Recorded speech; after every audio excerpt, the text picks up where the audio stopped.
Hello, this is Jenny Brandt with Unleash Your God-Given Healing. Did you know that cell phone radiation might have an impact on your body? And today we're going to look at 6 tips for protecting your body from cell phone radiation. EMFs, or electromagnetic fields, may have more of an impact on our bodies than we previously realized. I discussed this in a previous video, which will be referenced in the show notes below. After hearing multiple scientists and doctors testify about the impact of EMFs on our health, I began to pay attention. However, I must admit it took me several years to put a prevention plan in place, and I started with my cell phone.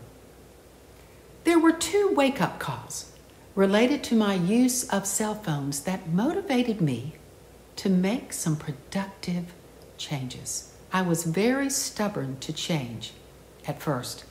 The first motivator was when I saw a medical doctor flash up on a large screen an MRI of a man's head after a 15-minute cell phone conversation. The entire side of his head was inflamed. Inflammation is not good for our body. Now, what was even worse was when another doctor showed an MRI of a young child's brain after a 15-minute cell phone call.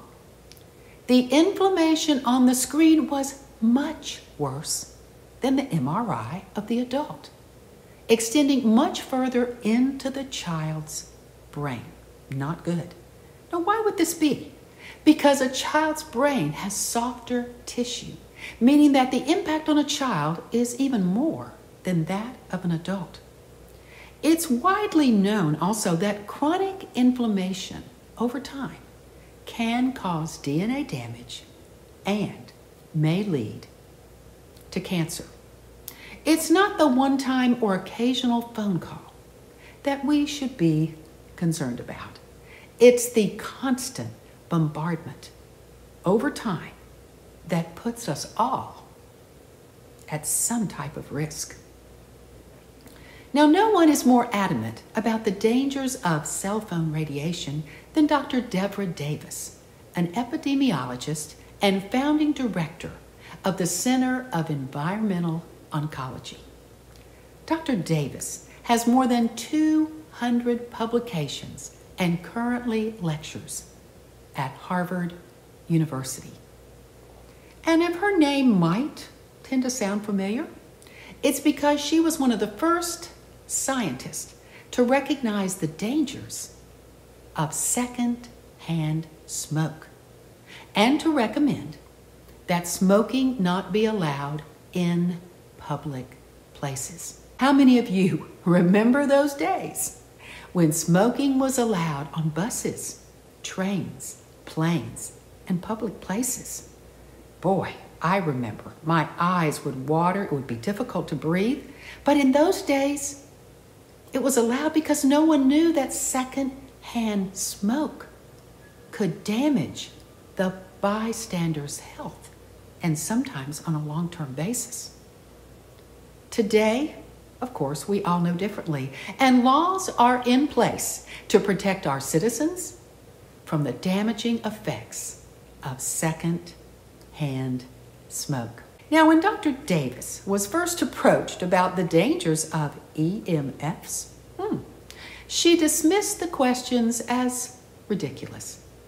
But as she explored the research, she began to see similarities in stages to her research about second-hand smoke. And she finally admitted she was wrong. Dr. Davis now lectures around the world on EMFs and warns that with 6 billion or more cell phones in use today, these issues must be addressed. Some countries, such as Canada and Belgium, are developing regulations to address these issues. In addition, in 2011, the International Agency for Research on Cancer, known as IARC, declared cell phones a Class B carcinogen. Now that should wake us all up. Dr. Davis's research compels us to learn more about the physical effects caused by this form of radiation. Her greatest concern is EMF's impact on young children because, as we've already established, the younger the child, the more radiation is absorbed because their skulls are softer than those of adults and their brains contain more fluid. She also believes that cell phone radiation produces free radicals that actually weaken DNA, the blood-brain barrier, and cell membranes. A study done by the Cleveland Clinic in 2008 indicated that men who carry cell phones tend to have lower sperm counts. To quote from the study, results suggest that the use of cell phones by men is associated with a decrease in semen quality. The decrease in sperm counts, motility, viability, and normal morphology is related to the duration of the exposure to cell phones. Of course, more studies are needed to identify the mechanism involved in the reduction of semen quality. But there are many more studies also getting our attention.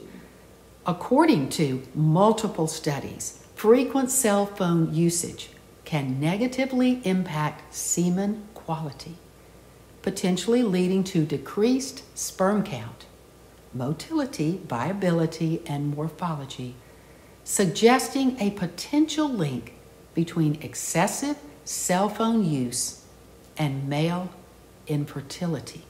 A systematic review, followed by a meta-analysis in June 2014, concluded that pooled results from in vitro and in vivo studies suggest that mobile phone exposure negatively affects sperm quality. Due to the proximity to reproductive organs, keeping the phone in a trouser pocket near the testicles is particularly concerning in these studies. So ladies, warn your husbands, and clearly more research needs to be done. But ladies, understand you are not off the hook. When you consider that a woman's breast is mostly fat and body fluid, and cell phones are a two-way microwave radiation that penetrates fats and fluids easily, we must also be cautious. There are now reports of women who repeatedly store their cell phones in their bras for many years, developing tumors right below where they stored their cell phone. Dr. Lisa Bailey, a breast cancer surgeon and former president of the California Division of the American Cancer Society, warns, we have seen some very unusual breast cancers in both young women with absolutely no risk factors and postmenopausal women who have carried their cell phones close in their bras for many years. So a microwave signal close to the body might have an effect on your breast tissue, according to Dr. Bailey. I say don't let it. Dr. Bailey directs us to the fine print that comes with many cell phones. Here's some key points from cell phone fine print warnings. To reduce exposure to RF radiation energy, use a headset or speakerphone when making calls, or keep the phone at a distance from your body. Here's one on body contact. Do not place the phone directly against your body for extended periods of time. How about this one? When using a carrying case, belt clip, or holster, ensure it does not contain metallic components and maintain a safe distance from your body. And here's one for sensitive, EMF sensitive individuals, which I talked about in a previous video. If you have a medical condition that could be affected by electromagnetic fields, consult your healthcare provider before using this device. And this one will really alarm you. Explosive environments. Turn off your phone in areas with potentially explosive atmospheres, such as gas stations. And here's another one. Carry your iPhone at least 10 millimeters away from your body to ensure exposure levels remain at or below tested levels. All these are something to think about, and it's right in the fine print. This lesson was made all too clear to me when a friend of mine was diagnosed with breast cancer. She had a known habit of carrying that cell phone right in her bra for years. Her doctor told her that she had none of the normal drivers, and he declared her cell phone as the likely cause of her cancer since her tumor, as Dr. Bailey said, was right below where she had her cell phone. Dr. Andrew Goldsworthy of the Imperial College in London believes that the hormone glands are particularly sensitive to radiation. These are his own words. Although electromagnetic fields frequently stimulate glandular activity in the short term, long-term exposure is often harmful in that the gland ceases to work properly. I don't know about you, but these warnings and alerts from many different doctors and scientists motivated me to make some changes in how I use my cell phone. So I want to share with you the changes that I have made, and they're heavily based on Dr. Devra Davis's research and her recommendations. Are you ready? Number one, avoid carrying any cell phone on your body. Don't put it in your bra. Don't put it in your pocket. I now put mine in my pocketbook or lay it on a table near me, and I use a safe sleeve to protect my brain and my body. Here is my safe sleeve. You actually open it up, and this part over here protects you if you talk on the phone or if you have to put it in your pocket, and a link will be referenced in the show notes below. Number two, avoid holding any cell phone against your body when in use. When talking on the phone, use speakerphone, as Dr. Bailey suggested, instead of holding the phone right next to your head. If you have a more private conversation, then use the blocking device in the safe sleeve to protect your brain. Number three, avoid using your cell phone when the signal is weak, because additional radiation is emitted for the signal to reach the tower. Number four, put your cell phone on airplane mode when it's not in use or when it's on your body. You can do this if you use your phone as an alarm clock and don't want it emitting while you sleep next to your bed. Number five, avoid or limit using a cell phone in cars, trains, planes, or elevators, as these magnify the radiation all around you. And number six, keep cell phones away from you when sleeping and when charging. The signals can interfere with the melatonin production in your body during deep sleep, which is your immune builder and major cancer fighter. Your cell phone should be more than 6 feet away. Just in case, I charge mine in the bathroom or in another room while I am sleeping. Most people charge their cell phones while they are sleeping right next to their head. Not a good idea after seeing all this research. After today's video, you'll look at your cell phone and how you handle it in a different light. There's no way any of us is going to give up this valuable piece of technology that also allows us to communicate with others and organizes our entire life. It's too valuable. However, we must be wise.